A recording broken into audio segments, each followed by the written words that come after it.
Friends, welcome to my YouTube channel Om food blogs. Hi friends, ఈరోజు చేయబోయే recipe కొబ్బరి sweet.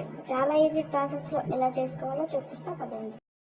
First stove వెలిగించి pan తీసుకొని అరకప్పు దాకా బెల్లం వేసుకుంటున్నాం. కొద్దిగా వాటర్ వేసుకోవాలి.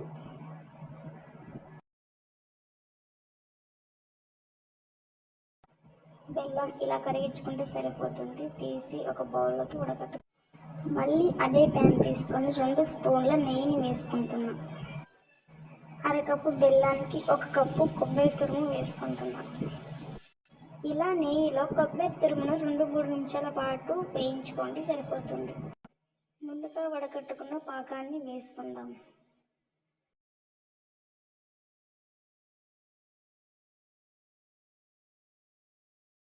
మంటను లో ఫ్లేమ్లో ఉంచుకొని 5 నిమిషాల పాటు మిక్స్ చేస్తూ ఉండండి, దగ్గరకు వచ్చేంత వరకు.